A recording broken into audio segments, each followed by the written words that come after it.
106వ కీర్తన 106వ కీర్తన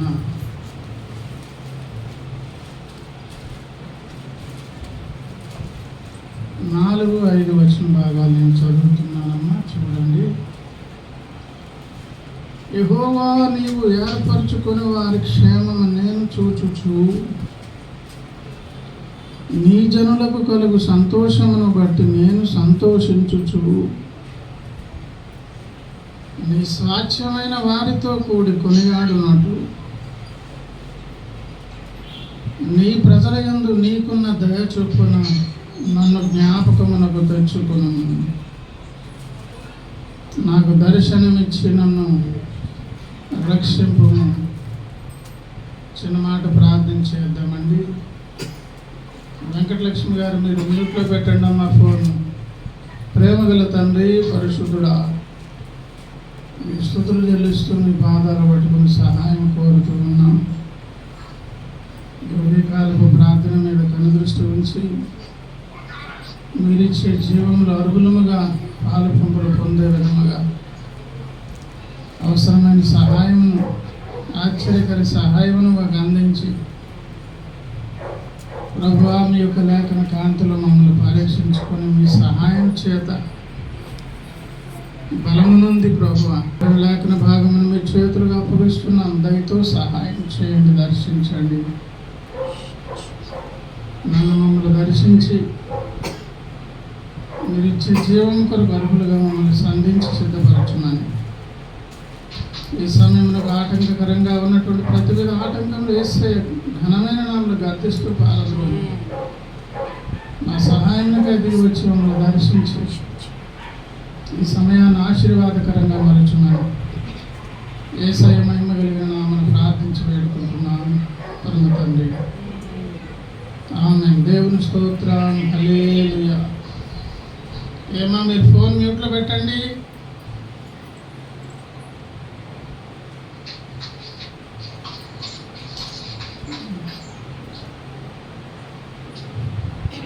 ప్రియమైన దేవుని బిడ్డలారా, చదవబడినటువంటి లేఖన భాగమును మనము గమనించినట్లయితే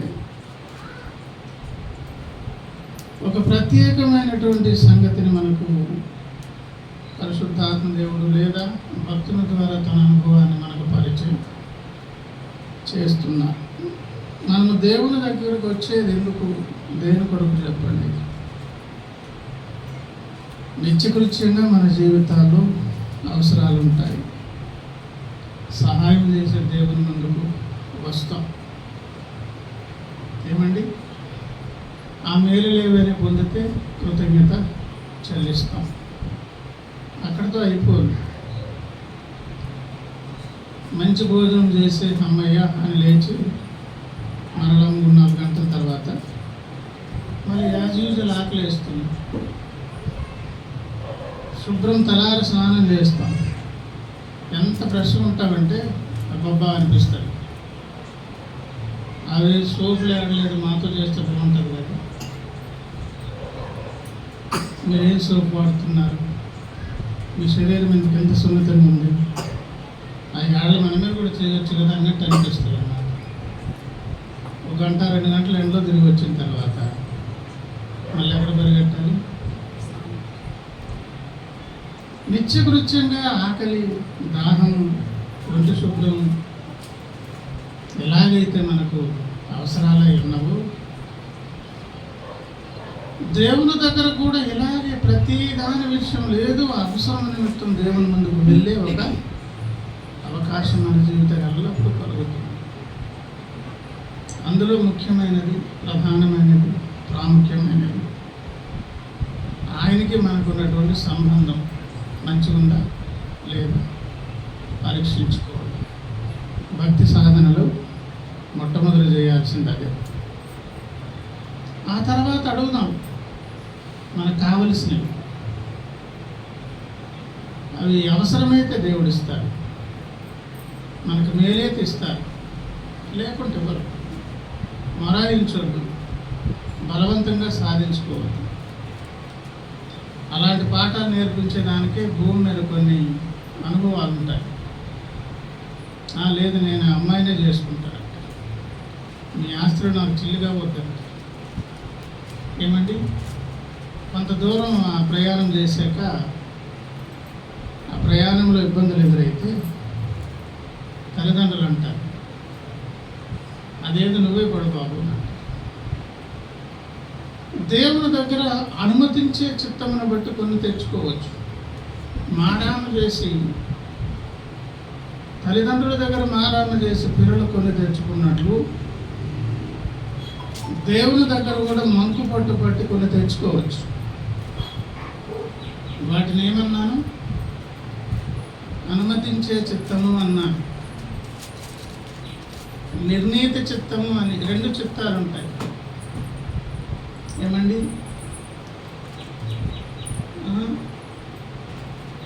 నిర్ణీత చిత్తం అనేది దేవుని మైండ్లో ఉన్నటువంటి విశ్వాన్ని ఏ విధంగా నడిపించాలి, అందులో భాగస్వామ్యాన్ని దేన్ని చేయాలి, ఎట్లా విశ్వ కార్యకలాపాలు అందులో విమర్చాలి, మానవ కార్యకలాపాలు, వ్యక్తిగత జీవితాలు, ప్రతి చర్యను కూడా విశ్వ వ్యవహారాలన్నీ అందులో ఇమిడ్చి ఒక గురుగుండా దేవుడు నడిపిస్తున్నారు. అలా నడిపించి ఒక టైం వచ్చేటప్పుడు ఇక్కడ ప్రశ్నలు ఉత్పన్నం అవుతున్నాయి కదా. దేవుడు ఉంటే పేద ఎందుకు చేయాలి? ఒక ఆరోగ్యం ఉంది, నీకు రోగగ్రస్తున్నప్పుడు ఇంకెందుకు చేయాలి? నీ వివక్ష ఏంటి? ఇంత అన్యాయం జరుగుతుంటే దేవుడు ఎందుకు పట్టించుకో? అంతంత మారణహోమం చేస్తున్నారు. కొంతమంది వాళ్ళకున్న బలాన్ని, అధికారాన్ని ఉపయోగించి ఎన్నెన్నో ఘోరాలు నేరాలు చేస్తున్నారు.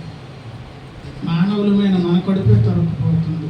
ఆ దేవునికి కనికరం లేదా అని ఇలాంటి ప్రశ్నలు వేస్తుంటారు. అలా కాకుండా ఇంకోలా చేస్తే బాగుంటుంది, ఈ సృష్టిలో అలా చేస్తే బాగుంటుంది, దేవుని కంటే మేధావులలో చాలామంది మాట్లాడుతుంటారు.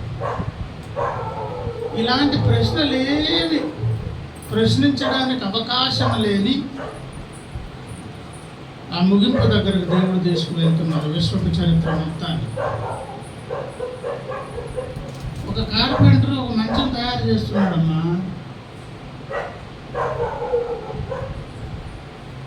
ఈరోజు కొంత, రేపు కొంత, వారం తర్వాత కొంత పని చేస్తాడు. అప్పుడు వెళ్ళి ఇదే మంచం దీని మీద ఎవరు పడుకుంటారు, ఇలా ఉంటే అలా పడుకుంటారు, అదేంటి అలా వంకలు ఉంది, ఇదే అంటే అదేమంటారు, చేస్తాం సార్, ఒక టైం పడుతుంది చేస్తాం. మంచం కంప్లీట్ కాకముందు ఉన్న దినాలు ఇప్పుడు వెళ్ళి మనం చూస్తే మనకు అక్కడ ఏముంటుంది, అక్కడ మంచం ఉండదు. కంప్లీట్ కానిటువంటి ఇంకా అరకొర పనితో చేయబడినటువంటి ఏదో ఉంటుంది, దానికి ఒక ఆకారం ఏముండదు. కానీ అది తయారీ పాలిష్ చేసి అంతా ఓకే చేసి తీసుకొచ్చేటప్పటికి మళ్ళీ వెనక్కి వెళ్ళి ఆలోచన చేస్తే ఒకప్పుడు ఈ ముక్కలు, చెక్కలు, చెత్త, చెదారం ఎట్లుండినాయి, ఇప్పుడున్నటువంటివన్నీ ఈ చక్కని నిర్మాణం రాగానే అవన్నీ మర్చిపోతాం కదా. ప్రస్తుత విశ్వపు వ్యవహారం కూడా ఇలాగే ఉన్నది. ఫినిష్ చేసే పని దగ్గరకు వెళుతుంది, మధ్యలో ఏముందంటే ఫినిషింగ్ కాలేదు పని. ఆ కారణాన్ని బట్టి ప్రతి వారు ఏమంటున్నారు, ఇదే మంచం, దీని మీద ఎలా పడుకుంటాం, ఆ చెక్కటు ఉంది, ఇది ఇక్కడికి ఉంది, నువ్వేంటి అడ్డదిడ్డ మెరికేస్తున్నావు, దీనికి రూపు లేదు, రేఖ లేదు, మా ఇంట్లో మంచి మంచం కొనుక్కున్నావు, ఎవరికా నీకు అప్పగించావు. కంగారు పడకండి సార్, ఇంకో నెల పడుతుంది, రండి సార్. ఇప్పుడు విశ్వపు చరిత్ర అది. దేవుని నిర్ణీత చిత్తంలో ప్రశ్నించడానికి ఇంతకంటే అద్భుతమైన ప్రపంచం ఇంకెక్కడ ఉంటుందండి. దేవుడు కనుకొని ఇంత సౌందర్యవంతంగా, ఆనందంగా, ఆహ్లాదకరంగా ఇటువంటి ప్రపంచాన్ని, లేకపోతే ప్రపంచాలు, విశ్వాలను నిర్మాణం చేశారని ఎక్కడికి వెళ్ళాక మురిసిపోతాం? దేవుని దగ్గరకు వెళ్ళాక. కానీ అదే దేవుని చిత్తంలో ఒక చిత్తం ఉన్నది. ఏం చిత్తం అన్నాను? ఏమండి, పర్మిసివ్ విల్ అంటారు అనమాట. ఒకటి డిటర్మినేటివ్ విల్, ఇంకొకటి పర్మిసివ్ విల్. ఏది కోరి మారాము చేసి కొన్ని తెచ్చుకోవచ్చు. వద్దంటే వెళ్ళలేదురా పడరా అని తల్లిదండ్రులు అన్నట్లు కొన్ని ఏరుకోరు తెచ్చుకుంటే పడు అని బుద్ధి వచ్చే దాని కొరకు దేవుడు ఏం చేస్తారు, వదులుతాడు. ప్రభునందు ప్రియులారా, మొత్తానికి మనం వచ్చేది అవసరాల నిమిత్తం వస్తాం. మనకి ఏది కావాలో అడగడం కొరకు వస్తాం. మనం అడిగేది కరెక్ట్ అయితే దేవుడు ఇస్తారు, లేకపోతే ఇవ్వరు. కొన్ని మారం చేసి తెచ్చుకున్నాం అనుకోండి, అది దేవుని చిత్తంలో లేవనుకోండి, అక్కడి నుంచి వచ్చిన పెంటంతా నువ్వే పడాలి. బుద్ధి వచ్చి దేవుని కాలు పట్టుకొని బ్రతిమలు ఆడుకొని మళ్ళీ దానికి రావాలి. మొత్తానికి టోటల్ విషయం అంతా ఏంటంటే, అవసరముల నిమిత్తం మనం దేవుని ముందుకు వెళ్తాము. ఏదో దీవెన కొరకు, లేకపోతే ఆయనకు సమాధాన పడేదాని కొరకు, ఏదో అవసరాల కొరకు.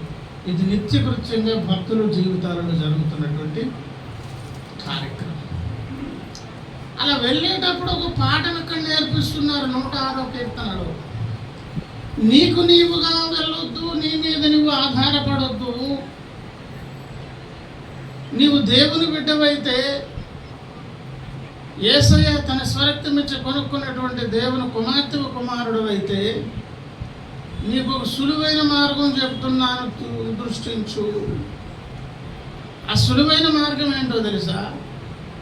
దేవా నన్ను కాపాడు, నన్ను రక్షించు, నన్ను దీవించు, నాకు సహాయం చేయని అనుకునేటప్పుడు నువ్వు పని చేయి.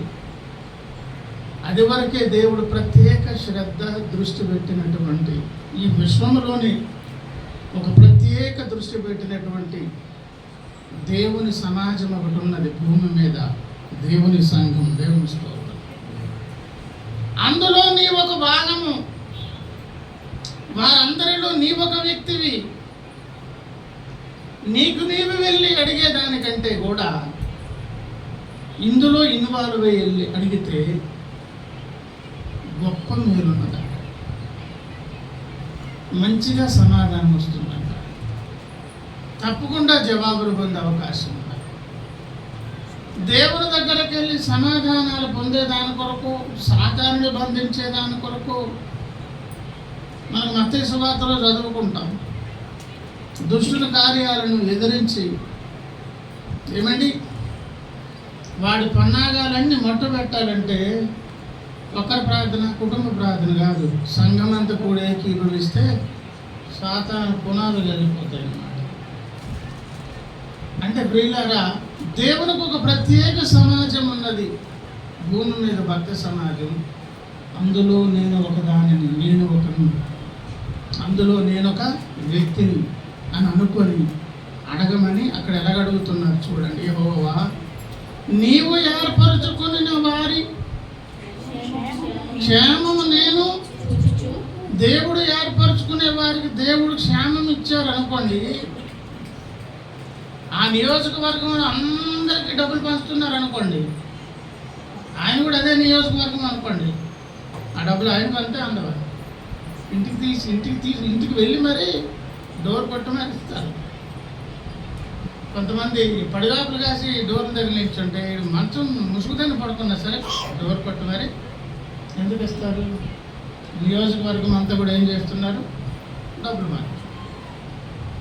నీవు ఏర్పరచుకున్న వారి క్షేమము, దేవుడు ఏర్పరచుకునే వారెవరు? భూమి మీద ఉన్నటువంటి దేవుని సంఘం. వారి క్షేమం నేను చూడాలనుకుంటున్నాను ప్రభువా అని అంటే, వారికి క్షేమం కలిగే విధంగా దేవుడు సహాయం చేస్తున్నప్పుడు అందరితో పాటు ఎవరు పంచాలా? ఈయన కూడా అందులో ఒక వ్యక్తి కదా. అంటే చూడండి ఆ తెలివి. తర్వాత కూడా చూద్దామా? నీ జనులకు కలుగు సంతోషమును బట్టి, మరి క్షేమం కలిగితే సంతోషం కలుగుదా? నీ జనులకు కలుగు సంతోషమును బట్టి నేను సంతోషించుచు. రూలుగా వాళ్ళందరికీ ఇచ్చి ఎవరు మానెత్తి సంతోషిస్తాడా? వాళ్ళందరికీ క్షేమం అనేది అనుగ్రహించి ఈయనకి ఇవ్వకపోతే ఈయన ఆనందించగలడా? నీ జనులు నీవేర్పరచుకునేవారు అని చెబుతూనే కూడా అందులో ఒకటి కదా, అందరికీ క్షేమాన్ని ఇస్తే నన్ను కూడా ఆ క్షేమంలో నన్ను కూడా కాపాడుతారు. అందరికీ దాన్ని బట్టి సంతోషం కలిగితే నన్ను కూడా సంతోషింపజేస్తారు. అని చెప్పి కిందకు వచ్చి నీ స్వాచ్ఛమైన వారితో కూడి కొనియాడునట్లు నీ స్వాచ్ఛమైన వారితో కూడి అందులో కలిసిపోవాలన్నమాట. కొనియాడునట్లు నీ ప్రజల యందు నీకున్న దయ చొప్పున నన్ను జ్ఞాపకమునకు దేవా నన్ను జ్ఞాపకం చేసుకో, నాకు సహాయం చేయి, నన్ను దర్శించు అనేటప్పుడు ముందే చెప్పాను, విశ్వపు సకల వ్యవహారాలన్నిటినీ ఇమిడ్చి దేవుడు ఒక పథకం ప్రకారంగా ఈ కార్యాన్ని నిర్వహించి నడిపిస్తూ ఉండగా అందులో అందరి చరిత్రలు ఇమిడి ఉన్నవి. నీ చరిత్ర, నా చరిత్ర, విశ్వపు చరిత్ర, దేవదూతల చరిత్ర, కెరూబుల చరిత్ర, వీళ్ళది వాళ్ళది, గత యుగాలు, రాబోతున్న యుగాలు, అన్ని చరిత్రలు ఇమిడ్చి, క్షమించాలి రాబోతు యుగం అన్నాను, రాబోతున్న యుగాలకు ముందు మనం వెళ్ళిపోతుంది. ఇది ఆఖరి యుగం కనుక ప్రభునందు ప్రియులారా కనుక ప్రియులారా అన్నీ ఇమిడ్చి అందరినీ అందులో భాగస్వాములు చేసి దేవుడు తీసుకెళ్తున్నాడు. ఆ కారణాన్ని బట్టి భక్త సమాజంలో ఉన్నటువంటి మనం కూడా ఏం కావాలి? కూడి కొనియాడున్నాడు, కూడి క్షేమాన్ని పొందున్నాడు, కూడి సంతోషించున్నట్టు, దయతో నీ ప్రజలను జ్ఞాపకం చేసుకోమంటున్నాడు అన్నమాట. ఆటోమేటిక్గా తన ప్రజలను జ్ఞాపకం చేసుకుంటే అందులో ఈయన కూడా ఒక ఉదాహరణ కనుక్కుందాం. గుంపులో ఉన్నప్పుడు మనకి ఇష్టం లేకపోయినా ఇచ్చేదాని కొరకు మరి అందరికి ఇచ్చేదానికి ఇవ్వకపోతే బాగోదు కదా. చూసారా అలాంటి అవకాశాలు ఉంటాయి లేదా? అంటే కొంత క్రెడిట్, అంటే కొన్ని రకాలుగా ఇలా చూడటం వల్ల ఏమవుతుంది చెప్పండి? ఇండివిజువల్ పట్టించుకుంటే ఏమవుతుంది?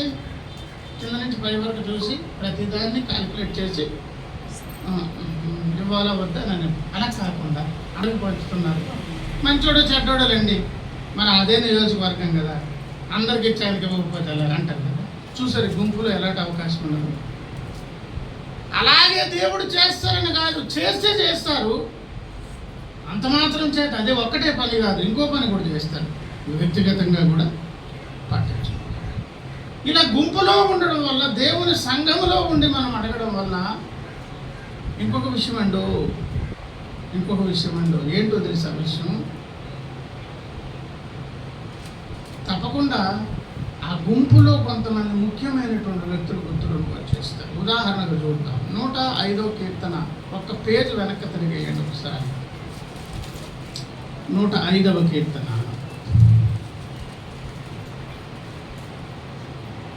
5 నుంచి చదువుతున్నాను. ఆయన దాసుడైన అబ్రహాము వంశస్థులారా, ఆయన ఏర్పరచుకున్న యాకోబు సంతతి వారులారా, ఆయన చేసిన ఆశ్చర్య కార్యములను ఈ ఏర్పరచుకునేవారు, ఈ సమాజం ఎవరు? ఎప్పుడైనా ఈ దేవుని సంఘాన్ని జ్ఞాపకం చేసుకోగానే సర్వమని ఎక్కడికి వెళ్తున్నారు చెప్పండి? అబ్రహాము, ఇస్సాకు, యాకోబు. గుంపులో ఉన్న మేలు అన్నాను కదా. ఈయన విషయంలో కొన్ని ప్రాబ్లమ్స్ ఉన్నవి, కానీ ఈయన గుంపులో దూరిపోయి అబ్రహాంని జ్ఞాపకం చేశాడు అనుకోండి. ఈ కోపంగా ఉన్న దేవుని ముఖం ఏమైపోతుంది చెప్పండి? ఇప్పుడు అబ్రహాం అనగానే, ఇస్సాక్ అనగానే, ఇశ్రాయేల్ అనగానే ఈయన మైండ్ సెట్లో ఎటువంటి ఎమోషన్ లేకపోతే భావోద్రేకం వస్తుంది, కూలైపోతుంది. ఈయన ఒక్కడు దొరికితే ఎట్లుంటుంది? ఈయనకి గట్టిగా వేయాలి అనిపిస్తుంది, కానీ వాళ్ళని జ్ఞాపకం చేసుకోగాని. ఎప్పుడైతే గతకాలపు భక్తులు, దేవుడు వాగ్దానం చేసిన భక్తులు, ఎందుకు మాట కదిపానంటే కిందకి చూడండి, ఏమండి 8వ వచనం, తాను సెలవిచ్చిన మాటను 1000 తరముల వరకు అబ్రహాముతో తాను చేసిన నిబంధనను, ఇస్సాకుతో తాను చేసిన ప్రమాణమును ఇవి జ్ఞాపకం చేస్తున్నాడు. ఇప్పుడు భక్తుడు, నన్ను వదిలేయండి ప్రభువా, అబ్రహాం గారికి మాట ఇచ్చారు కదా, ఇస్సాక్ గారికి మాట ఇచ్చారు కదా. ఎలాంటి నిబంధన అంటండి అది? ఎలాంటి? 1000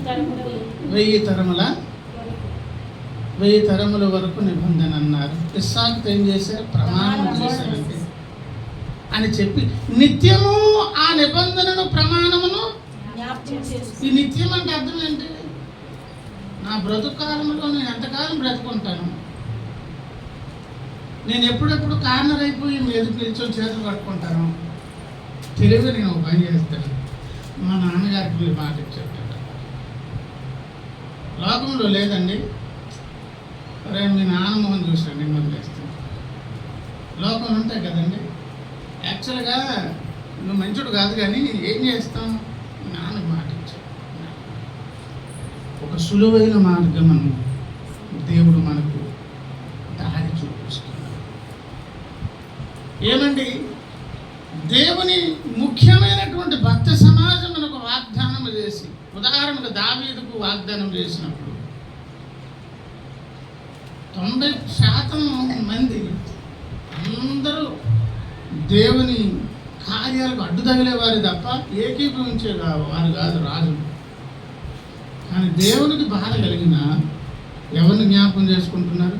దావీదుకు మాట ఇచ్చింది. దావీదుకు మాట ఇచ్చింది. నా భక్తుడు, నా కుమారుడైన దావీదుకు మాట ఇచ్చాడు. ప్రభునందు ప్రియమైన వాళ్ళ అలాగే అబ్రహాము ఇస్సాకులకు నిబంధనలు చేసి, ప్రమాణం చేసి, అది గుర్తు తెచ్చుకుని నన్ను జ్ఞాపకం చేసుకో, వారితో పాటు ఆ సంతోషాన్ని నాకు ఇవ్వండి, వారితో పాటు ఆనందంలో నాకు పాలి పంపులు దయచేయండి. ఇది భక్తుడు ఏమండి షార్ట్ వేలో దేవుని దగ్గరకు వెళ్ళే అవకాశం. అంటే ఇంకొక మాట కూడా చెప్తాను, అంటే అంత మమకారము, ప్రేమ దేవుని సంఘం మీద ఉన్నది. మాత్రమే కాకుండా నిజంగా దీవెనలన్నీ దేవుడు అక్కడే దాచి ఉంచాడు. ఏమండి, మనము మలాకీ గ్రంథంలో చదువుకునేటప్పుడేమో ఏమండి ఒకసారి చూస్తే మలాకీ గ్రంథము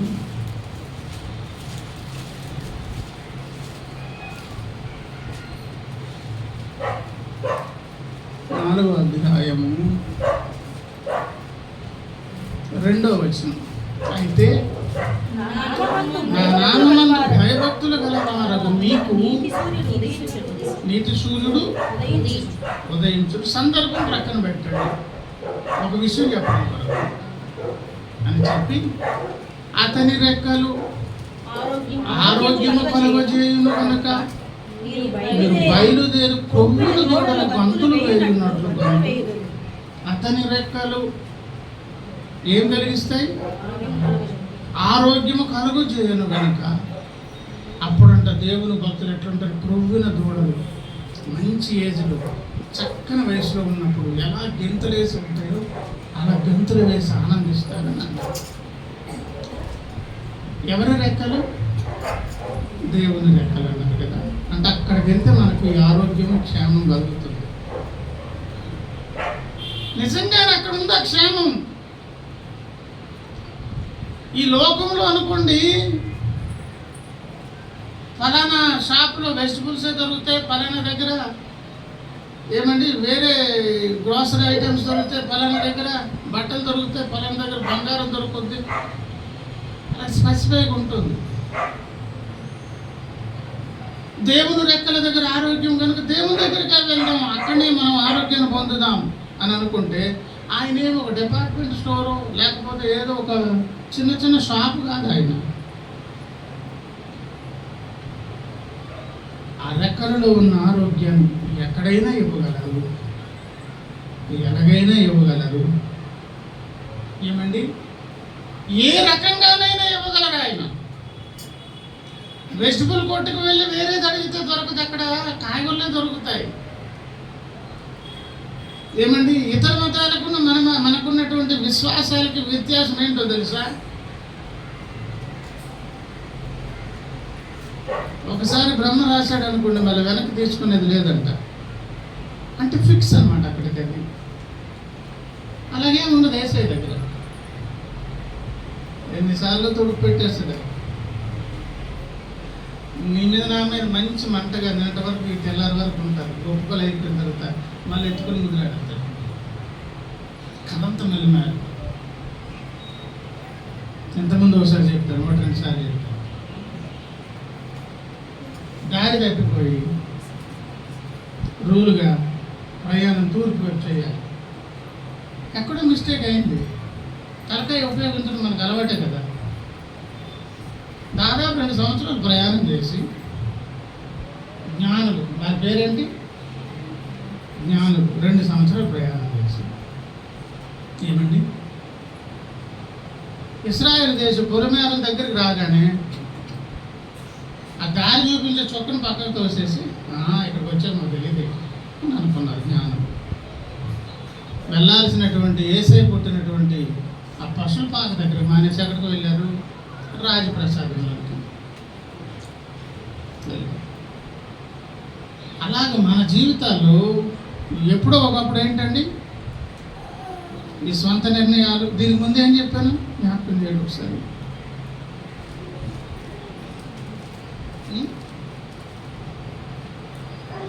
చెప్తే చెప్పాలి, పదాలు లోపల వెళ్ళి అనుకుంటూ నాకు ఎలా తెలుస్తుంది, నాకేమో చిలక దోషం రాదు.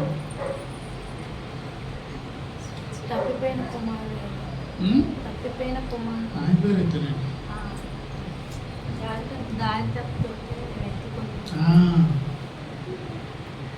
తూర్పుకు ప్రయాణం చేయాలి. కొంత దూరం వెళ్ళాక ఇంత తెలిసిన తర్వాత కూడా, ఇన్ని సబ్జెక్టులు నేర్చుకున్న తర్వాత, ఇంత ఆత్మాభిషేకం ఉండి, ఇన్ని సంఘాలు కట్టి, ఇన్ని ప్రసంగాలు చేశాక అసలు సంఘంలో నేను లేకపోతే అసలు కుదరదు. నేను ఏం పర్సన్ చేసా, కీ పర్సన్ నేను లేకపోతే పాస్ట్ గారికి కాలు చేయకూడదు, ఆడదు. ఎంత తెలిసాక ఇంకా దేవుని మీద ఆధారం ఏంటండి అని అనుకున్నాం అనుకోండి, తూర్పు ప్రయాణం వెళ్ళిపోద్ది. పడమరకు ప్రయాణం కట్టుకుని 10-15 సంవత్సరాలు అంటే ఎంత దూరం వెళ్ళిపోతారు.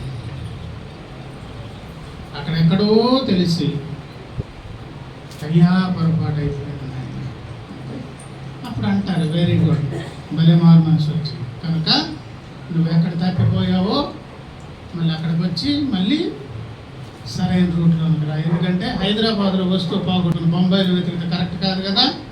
వస్తువు ఎక్కడ పోగొట్టుకున్నావు, హైదరాబాద్. మళ్ళీ బస్సు ఎక్కి ట్రైన్ ఎక్కి హైదరాబాద్కి వెళ్ళి వస్తువులు తెచ్చుకో. ఎక్కడమ్మా డైరెక్షన్లో నువ్వు రాంగ్ అయిపోయావు. 15 సంవత్సరాల క్రితం ఫలానా ఊరు దగ్గర అక్కడికి వెళ్ళి నువ్వు యాక్చువల్లీ లెఫ్ట్కి తిరగాలి, రైట్కి తిరిగిపోయి కదా, అక్కడికి మళ్ళీ వెనక్కి వెళ్ళి మళ్ళీ రైట్కి తిరిగి అని లోకం చెప్తుంది. ఇంకా మేము చేసింది ఏదో చేసింది, జరిగింది ఏదో జరిగింది, నేనేం చేయలేను అంటారు కొంతమంది.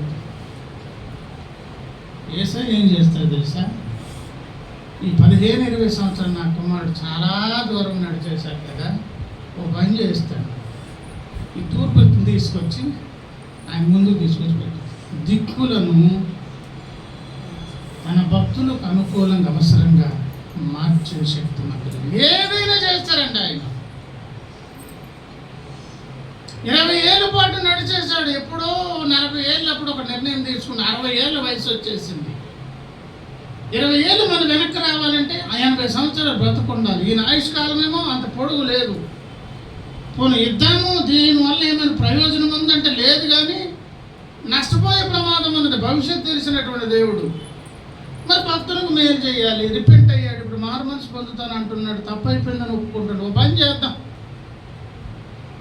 ఆల్రెడీ 20 సంవత్సరాలు ఇన్ని 100 కిలోమీటర్ల ముందుకు వచ్చావు కదా, ఈ తూర్పు దిక్కును తీసుకొచ్చి నీ ఎదురుగా పెట్టేస్తాను. నీ వెనక అప్పుడు ఏమైపోద్ది, పడమటి దిక్కు వెళ్ళిపోద్ది.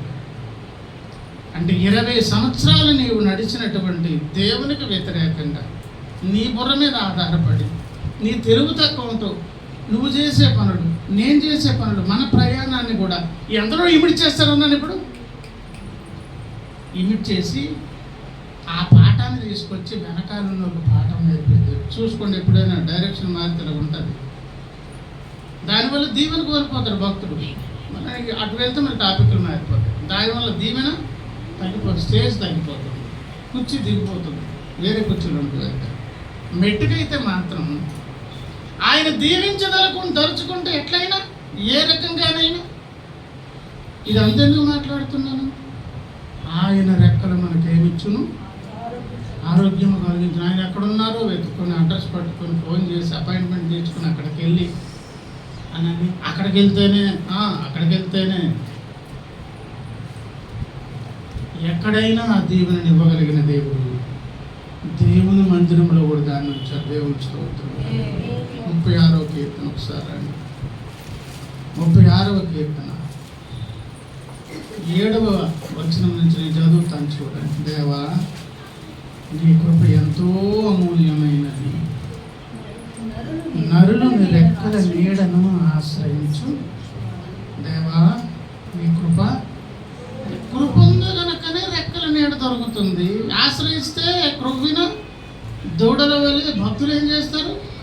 గంతులు వేస్తున్నాడంటే లోపల ఉన్న బాధలు మర్చిపోతాడు. అనారోగ్యం పోతుంది, రక్షణానందం వచ్చేస్తుంది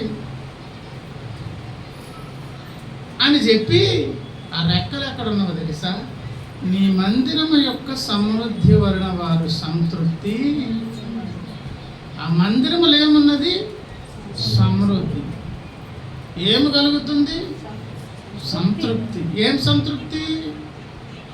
నువ్వు అవసరం నిమిత్తం వచ్చావో అవసరం తీరుతుంది, సమాధానపడే భాగ్యం కలుగుతుంది, మరలా ఆనందిస్తావు, గంతులు వేస్తావు, రక్షణ ఆనందం కలుగుతుంది, దుఃఖం నుంచి నిట్టూరు నుంచి విడుదల పొందుతావు అని తర్వాత అన్నారు. నీ ఆనంద ప్రవాహంలో నీవు వారికి త్రాగించు. నీ ఆనంద ప్రవాహంలో ఎక్కడ దొరుకుతుంది ఆనంద ప్రవాహం అనే సముద్రం లేకపోతే నది? దేవుని మందిరంలో. అక్కడే ఎందుకు ఆ మేలు తెలుసు? దేవుని కృప చేత ఆయన రెక్కలు అక్కడికి వచ్చేస్తే దేవుని స్తోత్రం. అంటే దేవుని రెక్కల ఆశీర్వాదం, ఆనందం, సంతోషం నాకు కావాలని ప్రాకులాడుతున్నా. ఎక్కడికో పరిగెత్తకాల్సిన పని లేదు. దేవుని మందిరం వల్ల అక్కడ సకల సమృద్ధి ఉన్నది, సమస్యలకు పరిష్కారం ఉన్నది. ప్రియులారా, ఒక మాట చెప్తాను, ఇది చాలా ఇంపార్టెంట్, పట్టించుకోండి. భక్తుని యొక్క సకల క్షేమాలు, మేలులు దాచబడి ఉన్న స్థలం ఏంటో తెలుసా? దేవుని మందిరమే. అక్కడికి రా, మనశ్శాంతి కలుగుతుంది, అప్పటి నుంచి విడుదల పొంది దారి దేవుడు చూపిస్తాడు. సమస్య నుంచి బయటపడి, రోగాల నుంచి బయటకు వస్తాడు, దేవునితో సమాధానపడి భాగ్యం వస్తుంది, నీకున్న చీకు చింతల నుంచి విడుదల కలుగుతుంది. అమ్మయ్య, ఏదో బరువు దిగినటువంటి ఆనందం కలుగుతుంది. ఇవన్నీ ఎక్కడ కలుగుతాయి తెలుసా? దేవుని మందిరంలో. అక్కడ సమృద్ధి ఉన్నది. దేవుని స్తోత్రం.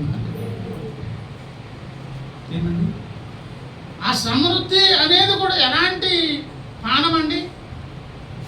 ఆనంద ప్రవాహపు పానం. అది తాగుతుంటే ఆ పానము ద్వారా లోపలికి ఏం వెళ్ళిపోతుంది? అక్కడ ఉన్నటువంటి పానం పేరు ఏంటండి? ఆనంద ప్రవాహము. తాగితే లోపలికి ఏం వెళ్తుంది? చెరుకు రస పానం ఉందనుకోండి, తాగితే లోపలికి ఏం వెళ్తుంది? మంచిగా వెళ్తుంది కదా. ఏమంటుంది? మరి ఆనంద ప్రవాహంలో తాగితే ఏమంటుంది? భక్తుడు ఆనందించే స్థలం అది. నువ్వు దానికి దూరమే అడ్డు తిరుగుతూ అంటే ఎలా ఉందో తెలుసా? దారి చూపించే నక్షత్రాన్ని వదిలేసి పర్వాలేదు నేను సాల్వ్ చేసుకోగలండి అని నువ్వు అనుకుంటా. చూసావా? బ్రతుకాలం కాదు, 10 బ్రతుకులు ఇచ్చినా సరే ఈ సమస్యలు సాల్వ్ కావు. దేవుని రెక్కల ఆశీర్వాదం, ఆనందం, సంతోషం, ఆరోగ్యం దేవుడు తన మందిరంలో పెట్టారు. ఎందుకో తెలుసా? ఎందుకో యేసయ్యకు దేవుని సంఘం అంటే అంత ఇష్టం. అలాగ అనకూడదు, అదొక వీక్ పాయింట్ అన్నట్టుగా భక్తులు పట్టుకొని నాకు నేనుగా చేతులు కట్టుకొని నిల్చుంటే అది కాదా చెప్పలే వారదినాల సంగతి. మొన్నేంటి అలా చూసావు, ఇలా చేసావు, అదేం చేసావు, ఇదే. అలా కాకుండా ఓ పని చేద్దాం. అబ్రహాం అన్న జ్ఞాపకం, నాన్నగారిని జ్ఞాపకం చేద్దాం. ఎవరి జ్ఞాపకం చేద్దాం? ఇస్సాకు నాన్న జ్ఞాపకం. అబ్రహాం గారికి నిబంధన చేశారు. నేను బయట ఉంటానులే, ఆ ఇస్సాకు ప్రమాణం చేసావు కదా. వీడిని చూడగానే కోపం వచ్చింది, వాళ్ళ పేరు ఎత్తగానే అధికారం వచ్చేసింది, ఆ వాగ్దానం గుర్తు వచ్చేసింది. ఎప్పుడైనా నీళ్లు ప్రవాహంగా భూమిని ముంచే ప్రయత్నం చేస్తే సర్వమని ఏమొచ్చి కూర్చుంటుంది? దేవుడు మర్చిపోతాడనా? ఇమీడియట్గా ఏమొచ్చి ఇంద్రధనుస్సు వచ్చి నిలుస్తుంది. చూడగానే తక్కువ దేవుడికి ఏం జ్ఞాపకం వస్తుందంటే కృపా నిబంధన జ్ఞాపకంలో వస్తుంది. నోవహు మాట ఇచ్చాను కదా, దేవుడు వెనక్కోండి అంటే ఈ మహా తుఫాను, ఈ ప్రవాహం కూడా పదే పదే భక్తులు ఈ రకంగానే దేవుని ముందుకు వెళ్ళారు. ఇప్పుడు మొదటి విషయం అంతా చెప్పాను. ఏం సంగతి చెప్పాను? దేవుని దగ్గరికి వెళ్ళే ఒక దగ్గరి దారి ఎట్లమ్మా? దేవుని సంఘములో ఉండి దాని మీద దేవునికి ప్రత్యేక శ్రద్ధ, దృష్టి, ప్రేమ ఉన్నది కనుక అక్కడ దేవుడు మన పితరులతో వాగ్దానం చేశారు కనుక వాటిని పదే పదే జ్ఞాపకం చేయడం ద్వారా వారిని బట్టి, వారికి ఇచ్చినటువంటి నిబంధనను, వాగ్దానాన్ని బట్టి ఆ దీవెనిస్తూ ఉండగా అందరితో పాటు నీవు పొందుకుంటావు, నేను పొందుకుంటాం, వారు క్షమించబడ్డారు, మనం క్షమించబడతాం అని చెబుతూ ఇది మొదటి విధానం. అక్కడితో అయిపోలేదు. రెండో విషయం ఏంటంటే, ఈ మాట చెప్పి ముగించేస్తాను. రెండో విషయం ఏంటంటే 106వ కీర్తన మళ్ళీ చదువుతాను చూడండి. 3 నుంచి 4 నుంచి. యెహోవా నీవు ఏర్పరచుకున్న వారి క్షేమము నేను చూచుచు, నీ జనులకు కలుగు సంతోషమును బట్టి నేను సంతోషించుచు, నీ స్వాస్థ్యమైన వారితో కూడి కొనియాడునట్లు నీ ప్రజల యందు నీకున్న దయ చొప్పున నన్ను జ్ఞాపకమునకు తెచ్చుకొనుము, నాకు దర్శనమిచ్చి నన్ను వారిని జ్ఞాపకం చేసుకో, నన్ను పట్టించుకో, నన్ను రక్షించు అని మళ్ళీ లింక్ పెట్టారు. ఏం లింక్ తెలుసా? 6 మా పితరుల వలనే మేము దోషములు పట్టుకొని భక్తిహీనులమైతే ఐగుప్తులో మా పితరుని అద్భుతములు గ్రహింపక, మా పితరుల వలన మేము కూడా వారు మీకు ఇష్టలు, వారికి వాగ్దానం చేశారు, వారిని జ్ఞాపకం చేసుకుంటే నేను దీవించబడతాను, కానీ అంత మాత్రం చేత వాళ్ళు ఎప్పుడైనా పొరపాటు చేయలేదు. వాళ్ళు కూడా ఏం చేశారంటే, మరి నాది మాత్రం కొత్త జీవితమా ప్రభు, అందులోనున్న వ్యక్తినే కదా, అదే రక్తం కదా, అదే ఆదాము సంబంధమైనటువంటి ఆ యొక్క జనాంగంలో ఉంచే కదా నేను వచ్చిన, వేరు కాదు కదా. అలా మా పితరులు పాపం చేసి ఈరోజు క్షేమకర స్థితిలో ఉండినప్పుడు మరి నన్ను కూడా క్షమించండి, నాకు కూడా క్షమాపణ ఇవ్వండి, నన్ను కూడా క్షేమకర స్థలానికి చూసారండి. మొదటి విషయమేమో ఎట్లా వెళ్ళాలి, రెండవ విషయమేమో యథార్థంగా అక్కడ ఆగిపోకూడదు. మనలో ఉన్న లోపాల పొరపాటు దేవుని డైరెక్ట్గా చదువుకోవాలి. ఆ తర్వాత 106 అంతా మనం చదివితే కనిపిస్తుంది. అడుగడుగున దేవునిని విసిగించి ఆయాస పెట్టినటువంటి పరిస్థితి. 105, 106 కూడా లింక్ కీర్తనలు.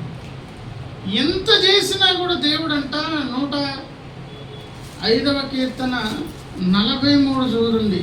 ఆయన తన ప్రజలను సంతోషముతోనూ తాను ఏర్పరచుకున్న వారిని ఉత్సాహధ్వనితోనూ ఐగుప్తు నుంచి రప్పించారు. ఇలా చూడండి, ఈ రప్పించేది ఒక్కసారే కాదు, మనం ఎన్నెన్నిసార్లు అందులో పట్టబడతాము. ఏదో ఒక సమస్యలో, ఏదో ఒక ఇబ్బందులు, ఏవో సంఖ్యల్లో ఎన్నిసార్లు పట్టబడినా కూడా ఏమండి, మా పితరుల వలన మేము కూడా పొరపాటు చేసిన, పాపం చేసిన, దారి తప్పిన వారు, మీ ఆజ్ఞను ఉల్లంఘించిన వారిని యథార్థంగా చెప్పుకుంటేనండి దేవుడు వాళ్ళని ఏం చేశారంటండి, ఉత్సాహ ధ్వనితో వెలుపలికి, ఎక్కడి నుంచి? ఐగుప్తు నుంచి. ఒక్కసారేనా? ఎన్నిసార్లు బానిసత్వపు కొలుములోనికి వెళ్ళలేదు, వారి సంఖ్యలోనికి వెళ్ళలేదు. ఎన్నెన్నిసార్లు వెళ్ళినా దేవుడు దానికి చేయాల్సినటువంటి పరిష్కారం చేస్తున్న మరలా ఎక్కడ తీసుకొచ్చేవారు? మనం వేరు కాదు, మనము కూడా కొన్నిసార్లు ఏమవుతాం, అలా వెళ్తాం. కానీ దేవుడు ఏం చేస్తారు, మన యథార్థంగా ఒప్పుకుంటే విడిపించి బయటికి తీసుకొస్తారు. దేవుని స్తోత్రం. తీసుకొచ్చి మనల్ని ఏం చేస్తారంటే ధన్యులుగా చేస్తారంట. ఒక మాట చెప్పి ముగిస్తాను. 106వ కీర్తన మొదటి నుంచి చూడండి. యెహోవాను స్తుతించుము, యెహోవా దయాళుడు. ఆయనకు కృతజ్ఞతాస్తుతులు అలా ఎందుకు పరిచయం చేస్తున్నాడు తెలుసా భక్తుడు? యెహోవాను స్తుతించండి, ఆయన దయాళుడు కనుక కృతజ్ఞత చెల్లించండి. అంటే దయ చూపించండి. ఎప్పుడు చూపిస్తాం? కృప చూపించేది ఎప్పుడండి? అర్హత యోగ్యత ఉండినప్పుడు కాదు, మన అవసరాన్ని పట్టించుకోడు అని చెప్పి ఆయన కృప నిరంతరం ఉండు. అంటే కృప ద్వారా దయ చూపించారు దేవుడు. పరాక్రమ కార్యములను ఆయన కీర్తి అంతటిని ఎవడు మనమే చేయగలమండి. ఎందుకో తెలుసా? ఆ మహాపరాక్రమ కార్యముల ద్వారా నిన్ను నన్ను పదే పదే కృప చూపించి విడిపించి రక్షించి ఏం చేశారని చెప్పారు? 4:3 చూడండి. న్యాయమును అనుసరించువారు, ఎల్లవేళ నీతిని అనుసరించి నడుచుకున్నారు ధన్యులు. ఎవరు ధన్యులు? న్యాయమును ఎవరు ధన్యులు? నీతిని అనుసరించి ఎల్లవేళ నడుచుకుని వారు. ఎవరు లేకపోతే ఆ గుంపు గురించి ఎందుకు రాయబడింది? ఎవరైతే తిరగాసుకున్నారో, రివర్స్లో ఉన్నారో, అడుగడుగున జారిపోతున్నారు, వారి విషయంలో దేవుడు ప్రభావవంతమైనటువంటి పరాక్రమ కార్యాలు చేసి ఆ తడబడే భక్తులే ఏమైపోయారంటండి? న్యాయమును అనుసరించినట్లుగా ఎల్లవేళ నీతిని అనుసరించి నడిపించారు. కనుక ఇప్పుడు ధన్యులై మనకు మాదిరికరమైన భక్తులు అబ్రహాము, ఇస్సాకు, యాకోబులు ఎక్కడున్నారు? దేవుని సన్నిధిలో. అది ముగింపు ఎలా ఉండిందండి? ధన్యులుగా ముగించారు. దేవుని స్తోత్రం. ధన్యులుగా అంటే ఇప్పుడు మొదటి విషయం, ఎలా వెళ్ళాలో వెళ్ళి, ఎట్లా క్షమాపణ పొందాలో పొంది, ఇలాగే ఉండిపోకుండా నా ముగింపు మాత్రం ధన్యతతో నేను ముగించాలని ఆశపడుతున్నాను. దాని విషయంలో ఆ పరాక్రమ కార్యం మీరు చేయండి నాయన. కొంచెం లేట్ అయినా నన్ను అయితే వదలవద్దు ప్రభు అని మనం అడగగలిగితే రేపు తప్పకుండా మనం కూడా ఏమవుతాం? ధన్యులమవుతాం. కనుక ఇంత భాగ్యవంతమైన స్థితిని దేవుడు మనకు ఈ దినపు ఏ రూట్లోంచి ఇచ్చారు? మనం వెలుపలికి వెళ్ళొద్దు. దేవుని రెక్కల ఆశీర్వాదం, ఆరోగ్యం ఎక్కడున్నది? దేవుని మందిరంలోనే. కనుక మందిరమునకు, దేవుని సహవాసమునకు దూరం కావాలి. చేతుల మన ఆశీర్వాదం మనమే కట్ చేసుకోవాలి. అందులో ఉంటే తెలియకుండానే లాస్ట్ మాట చెప్పి ముగిస్తారు. కొన్ని తడిపొగ్గులు ఉన్నాయి, కొన్ని పొడిపొగ్గులు ఉన్నాయి. ఆ మధ్యలో ఎక్కడ చిన్న నిప్పు కరిగి ఉన్నది.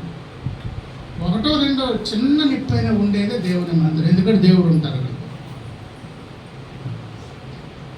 తడివో పొడివో ఆ బొగ్గులు మాత్రం అక్కడే అలాగా కనిపెట్టుకుని ఉంటే నీ ప్రమేయం లేకుండానే కొంత సమయానికి ఆ ప్రభావం అనేది పక్క బొగ్గులు గంటి నీలో ఉన్న వెట్టంతా బయటికి పోయి మొత్తం అంతా అది పగ్గు అని ఏమవుతుంది? ఒక మండి కొలిమిలో మారిపోతుంది. అలాగా భక్తులను తెలియకుండానే